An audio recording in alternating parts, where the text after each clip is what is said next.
Oui, ça fonctionne. Déjà, merci pour cet accueil et effectivement pour les très bons croissants et le reste.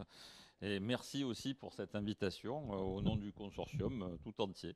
Donc, je vais essayer de vous présenter euh, ce consortium de l'archéologie Masa Plus qui n'a rien d'original en fait, qui est la suite du consortium qui s'appelait Masa. On a rajouté un petit plus parce qu'au bout de 10 ans, il fallait quand même changer une petite chose. C'est un consortium qui est labellisé et financé, il ne faut pas l'oublier, par l'IR Étoile Humanum. Je ne sais pas si tout le monde est familier avec euh, cette infrastructure qui est le produit de la fusion du très grand équipement Adonis, qui date de 2007, si j'ai bonne mémoire, et de l'infrastructure de recherche Corpus, qui ont fusionné, ça devait être en 2012, euh, et qui ont lancé des appels à la création de consortiums thématiques, voire communautaires en SHS, euh, avec l'idée de la promotion d'un accès unifié aux données numériques en SHS et qui s'appuie donc sur à la fois des projets de recherche, des consortiums et la mise en place d'une grille de services par Humanum avec différents outils et mise à disposition de l'infrastructure auprès des communautés pour accompagner toutes ces communautés. Oui. Euh, qui depuis donc 2012 sont organisés de façon thématique. Vous avez la dizaine de consortiums qui est actuellement donc labellisé par l'infrastructure, dont notre consortium Masa Plus. Euh, dans cette nouvelle vague qui date du début 2023 de labellisation, puisqu'un certain nombre de consortiums se sont arrêtés, ont disparu, renaissent de façon différente. C'est le cas de Cahiers qui a été sur la linguistique et sur l'étude des textes, qui s'est terminé, mais qui revoit, qui va ressurgir sous une autre forme également. Euh, le cahier des charges pour cette nouvelle vague de labellisation est surtout basé sur la nécessité d'une perméabilité entre les différents consortiums qui était peut-être dans les dernières années pas assez importante et là qui est une injonction de l'infrastructure et qui commence déjà à porter ses fruits, puisque depuis quelques semaines, des réunions interconsortium commencent à se mettre en place, ce qui permet d'avoir une vision un petit peu plus large, de la même façon que ma venue ici m'élargit également certains horizons. Donc plus précisément, le consortium MASA, devenu MASA+, depuis sa création en 2012, s'est mis en place essentiellement autour de quelques MSH, euh, Tours, Val-de-Loire, Aix-en-Provence, Lyon et Nanterre dans un premier cercle, auquel se sont associés le GDS Frantic et également le Musée d'archéologie nationale de Saint-Germain-en-Laye et l'INRAP, qui est l'Institut national des fouilles préventives en France, sous l'égide du ministère de la Culture. Euh, D'autres MSH, comme la MICHA de Strasbourg, ont rejoint en cours du premier cycle le consortium. Et aujourd'hui, depuis le mois de janvier, nous sommes trois à porter ce consortium. Olivier Marlet de la MSH Tours, Lou Bernard, enseignant-chercheur à la MICHA, et moi-même qui suis au centre Camille Julien à Aix-en-Provence, dans le périmètre de la Maison méditerranéenne des sciences de l'homme. Euh, la genèse de ce consortium était avant tout d'essayer de fédérer un travail sur les archives des archéologues, comme le nom l'intitulait, sous toutes leurs formes, et avec un fort souhait de porter vers le numérique l'ensemble de cette documentation. Donc, dans un premier temps, un gros travail de dématérialisation d'un certain nombre de documents, de corpus.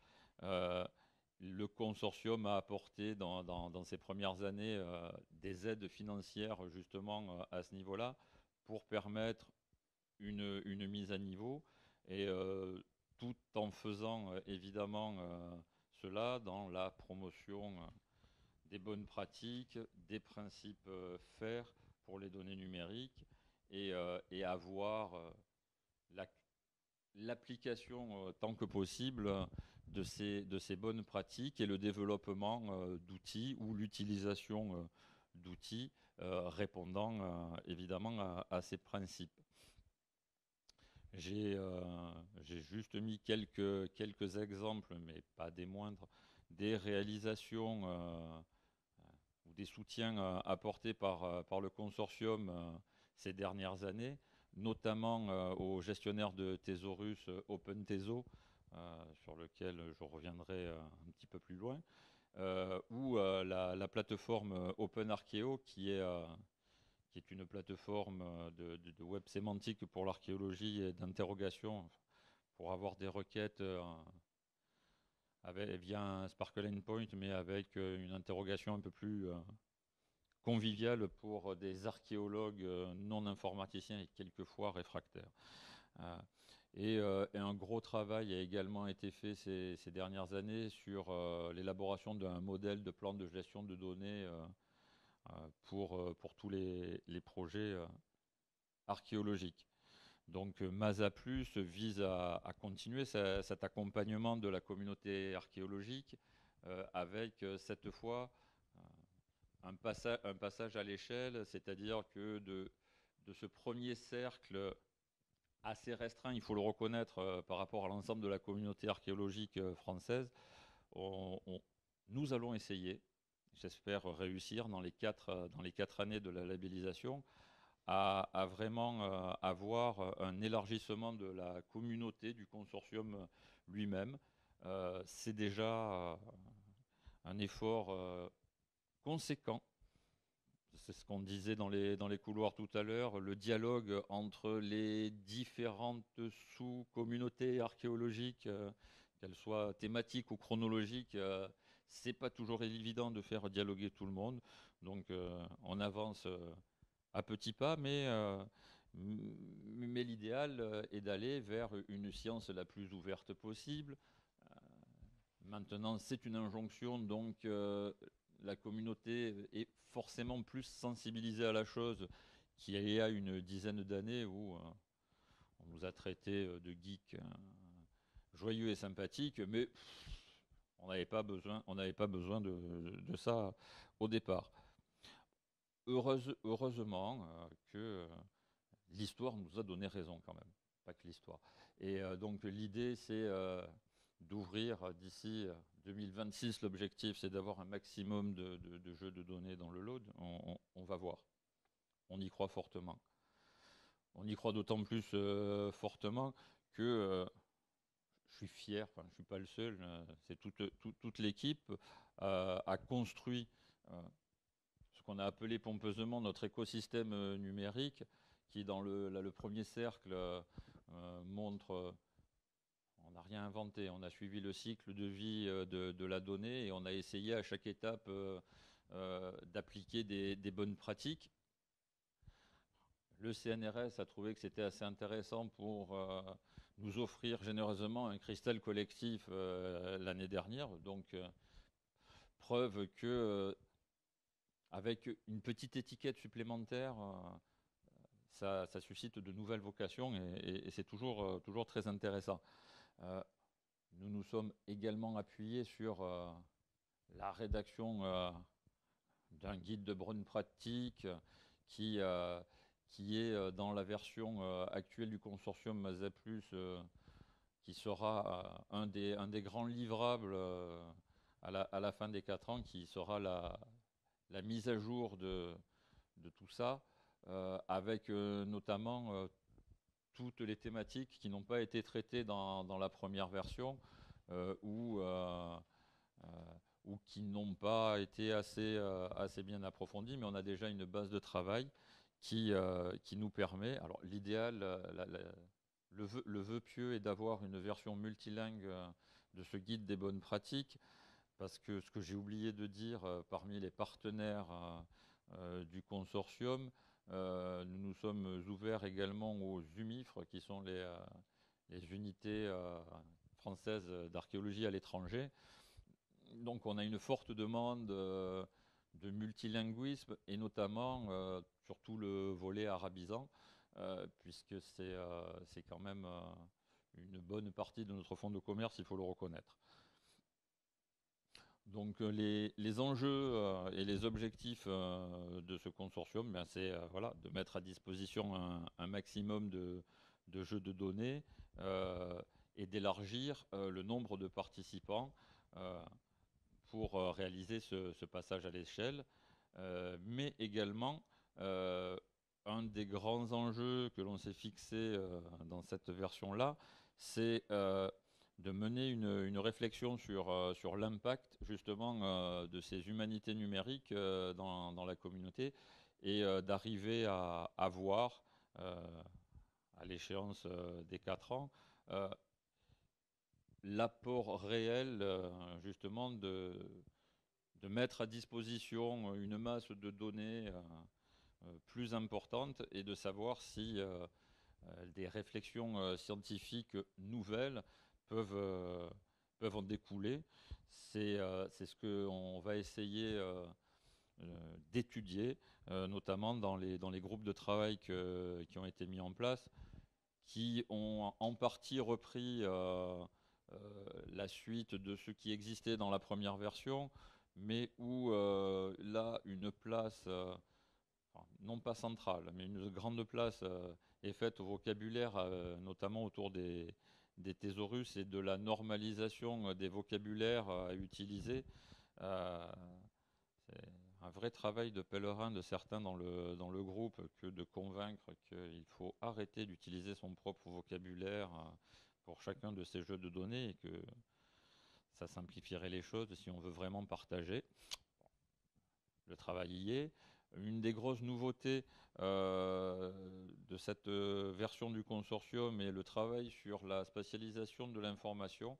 Alors ça, c'est grâce notamment à l'arrivée de Lou Bernard dans l'équipe, qui fait un gros travail sur la spatialisation des données, et essayer d'avoir là aussi quelque chose qui soit cohérent et qui soit ouvert. On est en train de se rendre compte que ce n'était pas toujours le cas. L'archéologue, en général, aime encore travailler sous FileMaker Pro. C'est sa bible personnelle. Et quelle que soit la génération, rien ne change vraiment. Il y a toujours cette force, toujours là derrière, qui est assez impressionnante. Ce travail dans des groupes va être relayé par 3 grands, on appelle ça des groupes de travail transversaux. Il y a un gros travail sur la formation, qui est de compléter l'offre de formation qui est déjà mise en place depuis 4-5 ans, pour sensibiliser à la création des plans de gestion de données, la découverte, voire mieux l'utilisation du CIDOC, et des différents outils qui sont proposés par le consortium. Également un travail qui est fait, alors non pas seul, mais là aussi c'est le volet inter-consortium Humanum, un travail sur la mise à disposition des différents processus et des workflows utilisés par chacun des partenaires, et de porter ça à un niveau européen via l'Open Marketplace mise en place par Daria, pour diffuser et disséminer les bonnes pratiques autant que l'on puisse. Donc nos missions, bah, c'est un petit peu tout ce que je viens déjà de dire, et surtout cette analyse euh, sur les 4 ans de l'utilisation et la facilité ou pas à réutiliser des données archéologiques et à produire peut-être de nouvelles recherches, ce qui serait encore plus intéressant. Le travail se fait en collaboration aussi avec un autre consortium de façon assez étroite, qui est le consortium 3DSHS, puisque les archéologues deviennent de plus en plus de gros consommateurs des techniques de 3D, mais là aussi en ordre de bataille assez dispersé. Donc on se décharge largement sur le consortium voisin qui fait un énorme travail de sensibilisation de ce côté-là. Et là, on va essayer de travailler de plus en plus ensemble.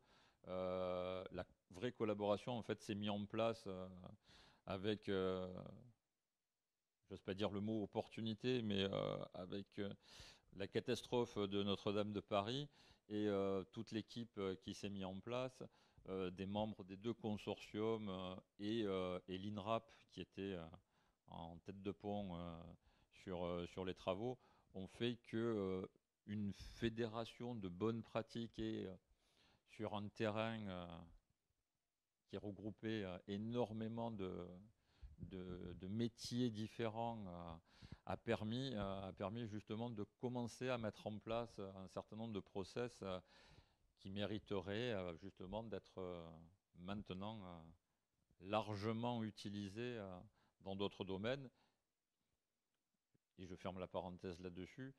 D'autant plus complexe que l'INRAP a quand même le ministère de la Culture comme tutelle et que enseignement supérieur, recherche et culture, que ce soit dans leur vocabulaire en particulier ou leur organisation de corpus, ne fonctionne pas toujours ni sur la même temporalité et encore moins avec les mêmes outils. Donc ce chantier Notre-Dame a permis justement un dialogue qui jusque-là ne se faisait pas. Donc à tout malheur, on trouve toujours quelque chose de positif. Euh, Voilà, des chantiers importants est ce travail sur les vocabulaires. Alors, le consortium soutient depuis bien longtemps OpenTeso, qui est ce gestionnaire de thésaurus développé à la Maison de l'Orient et de la Méditerranée à Lyon par Milène Rousset, et qui est très malléable, très pratique, et qui permet de travailler ces vocabulaires de façon plus intelligente, de façon très fine, par des micro-thésaurus, mais tous basés sur un même principe et qui peuvent communiquer ensemble. Euh, un des thésaurus que nous utilisons nous le plus, c'est le thésaurus Pactols, qui a été développé par Frantic pour toute la documentation archéologique et pour les bibliothèques. Euh, donc un vocabulaire contrôlé et validé par les experts, qui est en totale refonte depuis quelques temps et qui se dirige vers justement des micro-thésaurus reliés les uns entre les autres, tous basés sur le gestionnaire OpenTeso, mais également un gros travail. Là, c'est Olivier Marlet qui aurait pu beaucoup mieux en parler et encore plus répondre à des questions que moi sur le domaine. Mais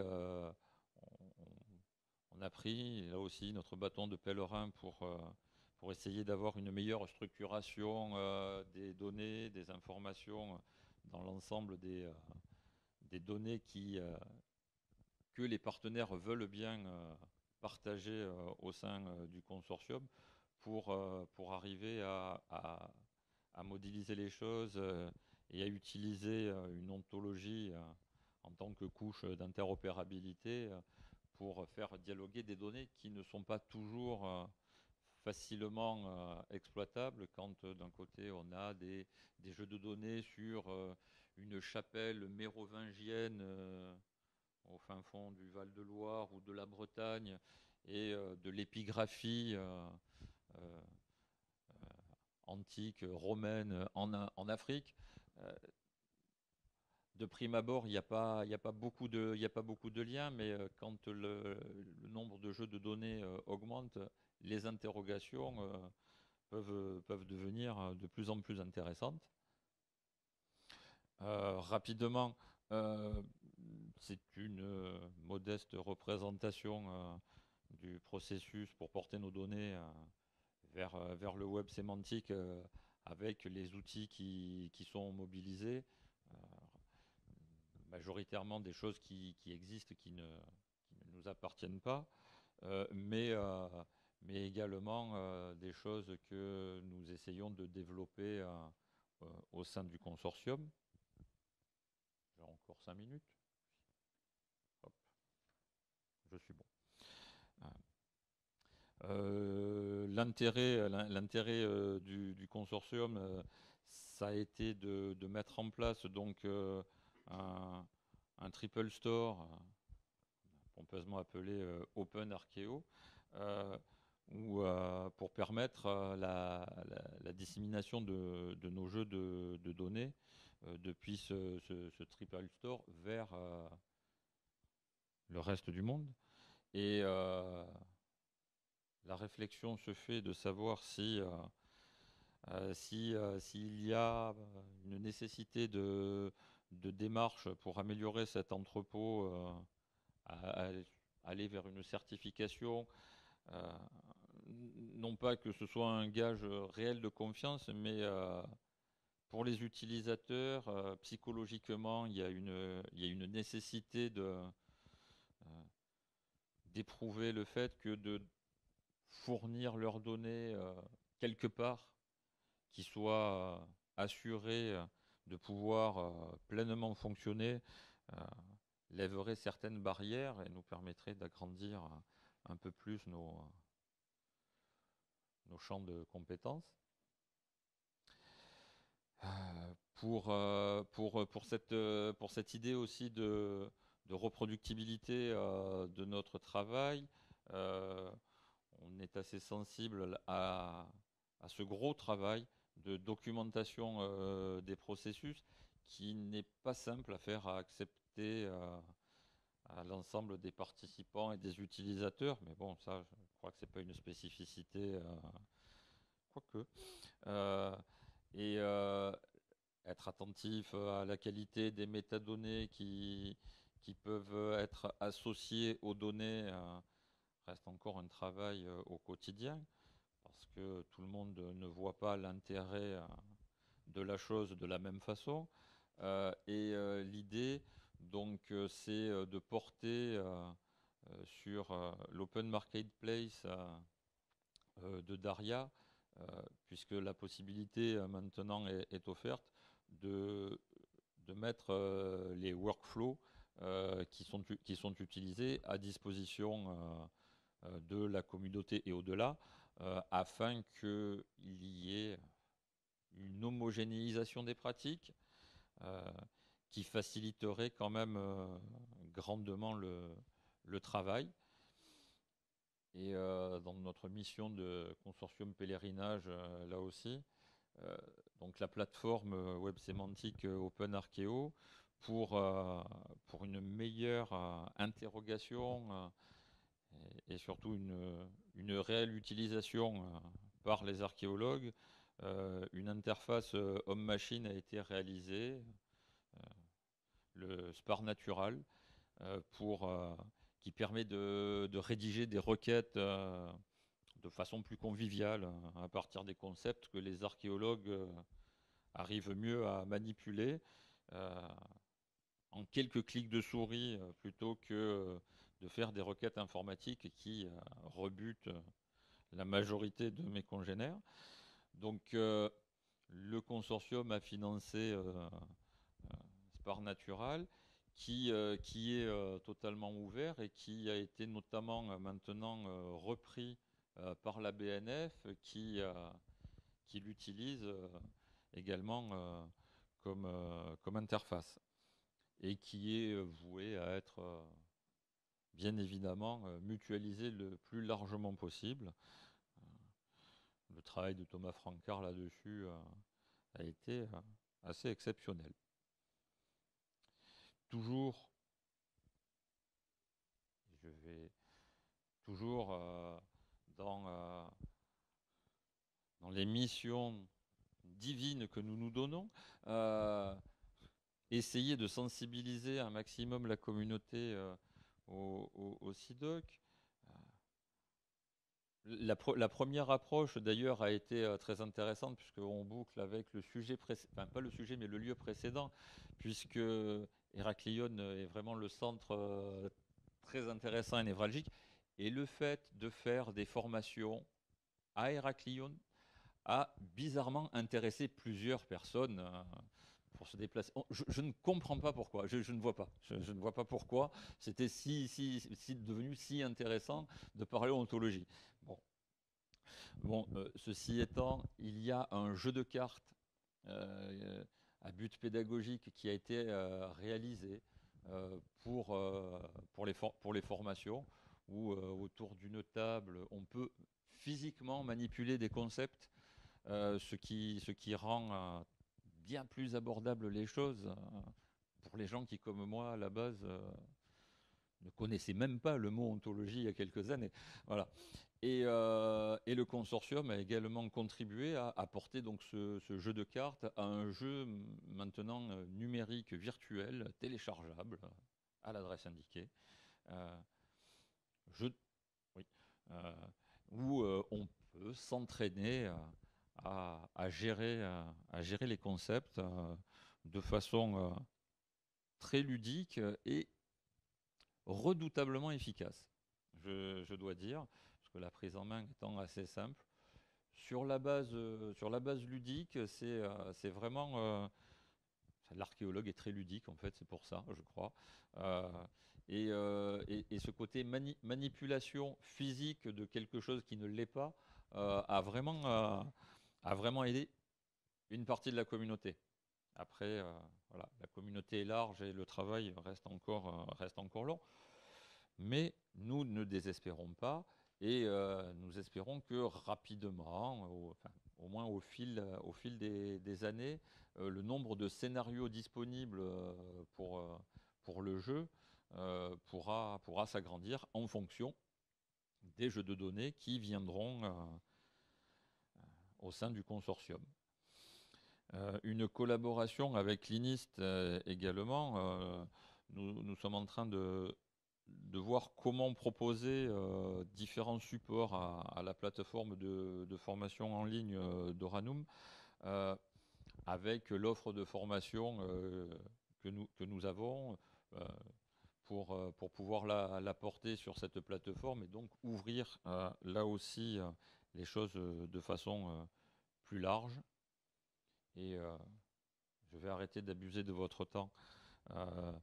Pour finir sur l'implication internationale, alors c'est très pompeux l'international, on a fait un groupe de travail international qui est essentiellement européen, on doit le reconnaître, mais le travail avait déjà été engagé avec Ariadne il y a fort longtemps, Ariadne plus.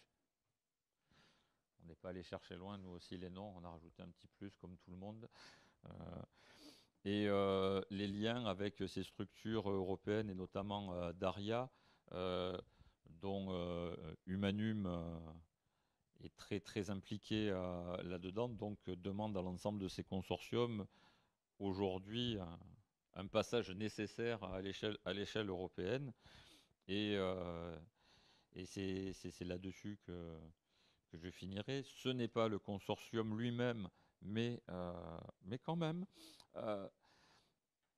Et un appel à projet européen est en train une réponse à un appel à projet européen est en train de se construire, qui va être porté par Xavier Rodier, directeur de la MSH Val-de-Loire, et qui, jusqu'en 2022, portait le consortium MASA, donc d'où la continuité.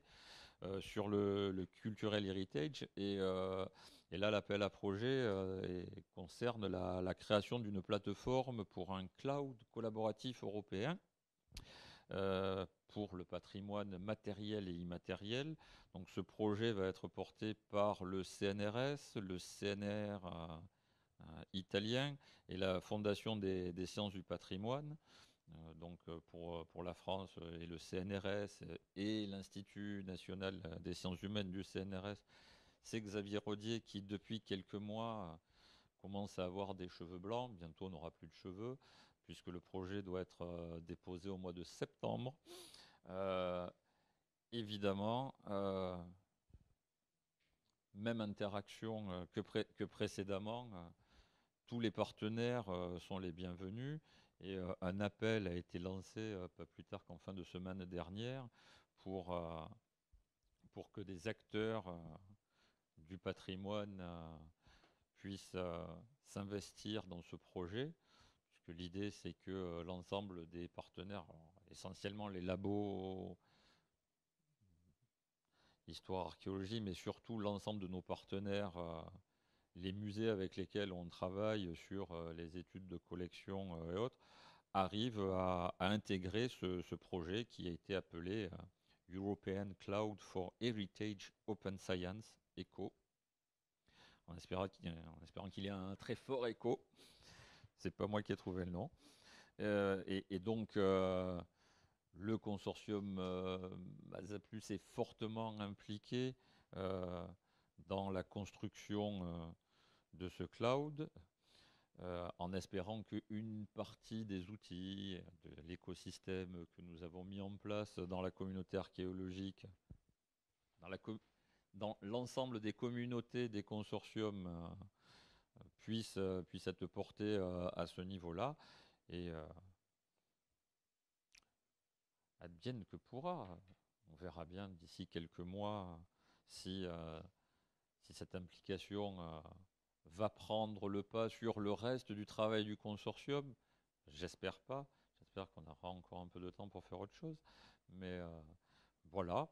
Un rapide panorama de ce que fait le consortium. Alors depuis 2012, vraiment pour conclure, au départ, c'est une histoire de quelques personnes dans quelques MSH qui ont décidé de travailler ensemble.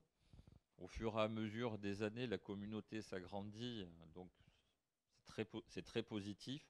Pas assez à mon goût, mais on est toujours très gourmand sur la chose et on espère que plus on touchera l'ensemble de la communauté archéologique, mais comme je le disais,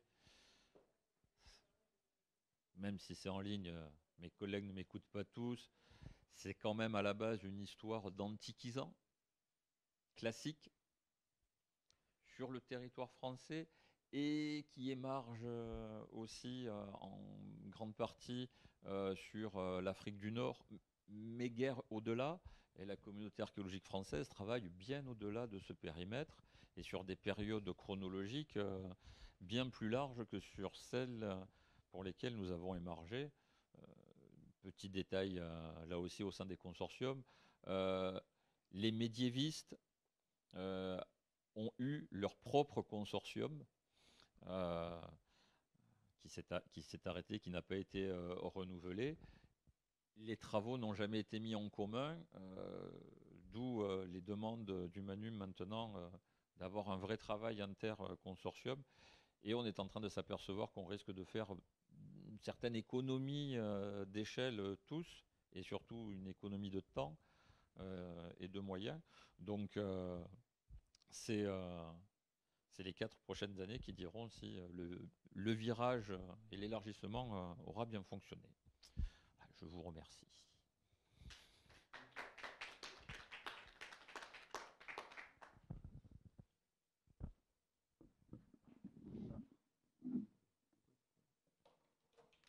Alors, a-t-on des questions? Je pense qu'il y en a plein. J'essaye de revenir Merci Caroline. J'ai pris, je suis désolé. Ouais, merci pour cette présentation qui est vraiment, vraiment intéressante. En plus, il y a des outils et des méthodes. Ces outils, ces méthodes sont aussi en anglais? Tout est en anglais? Euh, Bien évidemment que non. ah, euh, Oui, alors le point faible étant effectivement un côté bien trop francophone, bien trop franco-français, même.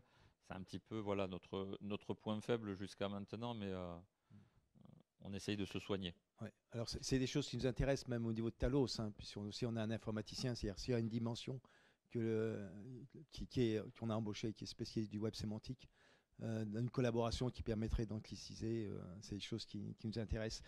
Comment s'appelle dans la plateforme du web sémantique cette interrogation en langue naturelle, enfin langue naturelle entre guillemets, c'est Spar Natural. Spar Natural pour Sparkle. C'est ça. Natural. Oui, oui, ça c'est là Ouais. aussi. Et ça c'est ouvert. Hein, tout est Alors ouvert. le code est totalement ouvert. D'accord. Justement, l'intérêt c'est que ça puisse être utilisé et réutilisé. Parce qu'effectivement, un archéologue de base, quand il voit un Sparkle Endpoint, il part en courant. Voilà, Sparkle Endpoint. Enfin, pas qu'un archéologue, un non-informaticien part en courant, ce qui est un petit peu naturel. Donc d'où l'idée pédagogique d'avoir Thomas Francard. Et c'est toujours maintenu, enfin, oui. Ouais, d'accord. L'avantage, voilà, c'est que maintenant que ça a été développé, que le code est ouvert, à chacun de s'en emparer et l'améliorer. Voilà, alors je suis totalement incompétent sur le volet informatique dès qu'on arrive à ce niveau-là. Mais effectivement, la BNF a travaillé aussi avec Thomas pour améliorer et modifier des choses. Et effectivement, c'est appelé à vivre. Et l'idée de faire du drag and drop de concept pour créer ces requêtes, c'est beaucoup plus facile pour un archéologue de dire je veux les objets de telle période. Voilà. Là, de suite, ça lui parle, ils sont contents, donc ils utilisent. Là aussi, pas assez à notre goût, mais...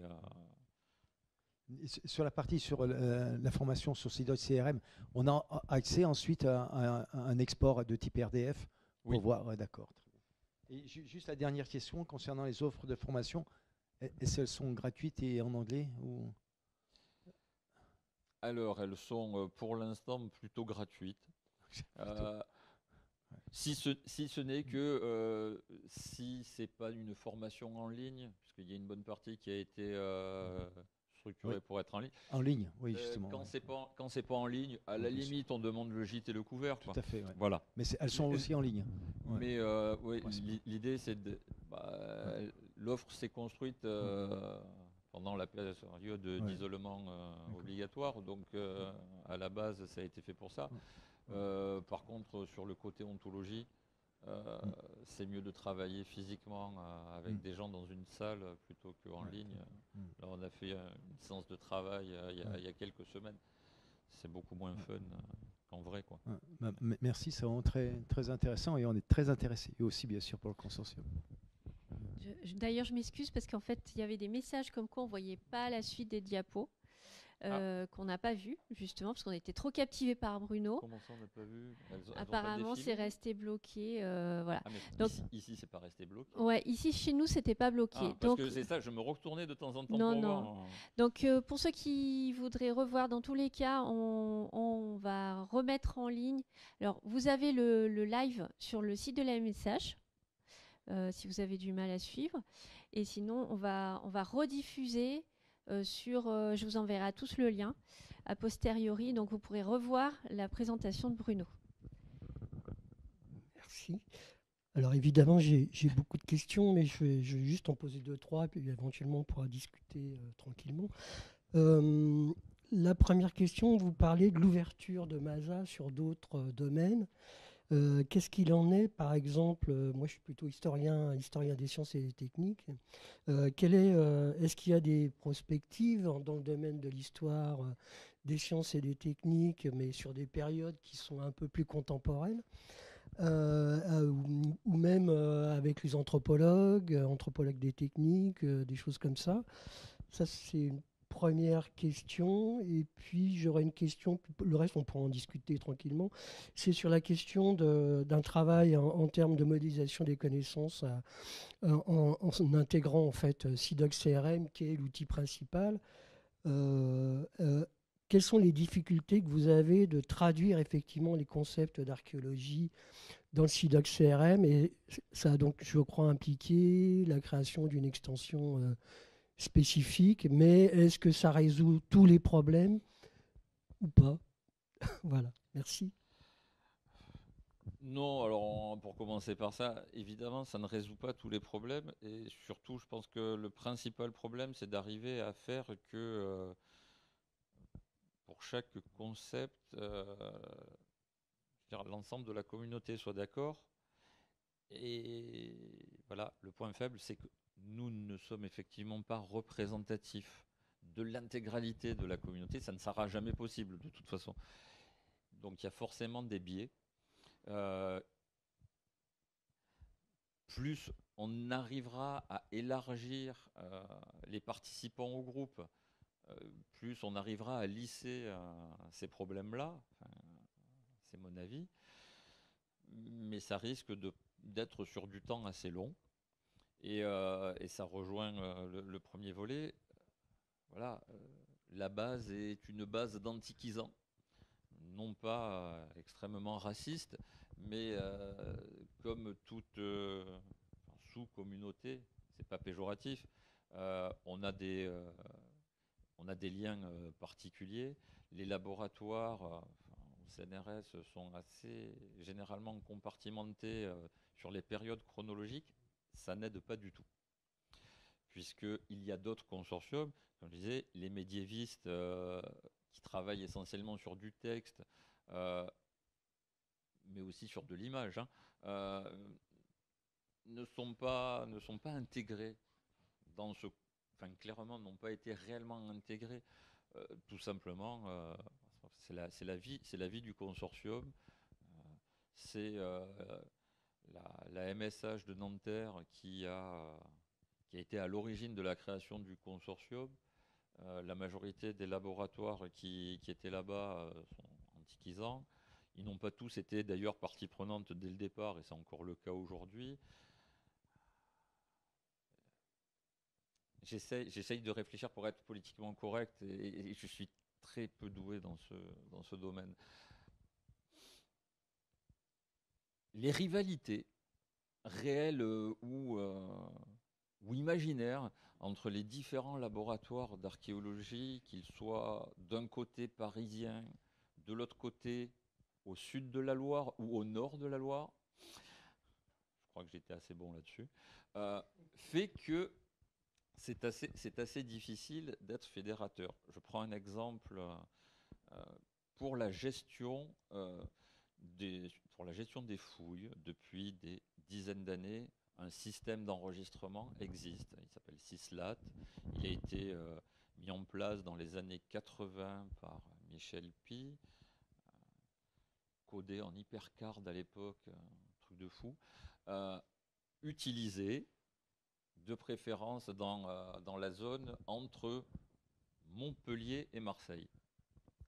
Au nord de la Loire, à Tours, au laboratoire CITER, où est Olivier Marlet, avec qui on travaille aujourd'hui, un système d'enregistrement qui fait la même chose, hein, voilà, est utilisé au nord de la Loire. Pendant des décennies, ces gens-là, non seulement ne se parlaient pas, mais se jetaient des pierres, hein, faut, clairement. Voilà, non, mais... Et, mais j'assume l'intégralité de mes propos, étant donné qu'il y a mon nom écrit dessus, ça ne choquera absolument personne. Ces petits détails font que, effectivement, on a du mal à pouvoir fédérer au-delà d'un certain cercle. Alors là, on est 3 au lieu de 1-2, à des points stratégiques en France, Tours, Strasbourg, Aix, et avec des visions historiques différentes, puisque Lou Bernard, que je connais bien depuis des années. Lui, il est proto-historien. Donc, on parle avec des gens qui ne connaissaient même pas l'écriture. Déjà, on arrive à dialoguer. C'est quand même merveilleux. Donc, c'est déjà un pas. S'ouvrir à de l'archéologie médiévale, voire moderne ou contemporaine, je dirais que peut-être le moyen d'y arriver, c'est grâce à l'INRAP, qui eux sont à chronologie très large, et d'arriver par ce biais-là de dialoguer. Mais c'est vraiment quelque chose, il faut reconnaître, d'être compliqué, parce que de nature, on n'est pas enclin déjà à aller rechercher ce qui est au-delà de notre zone de confort, tout simplement. Et après, voilà. D'accord.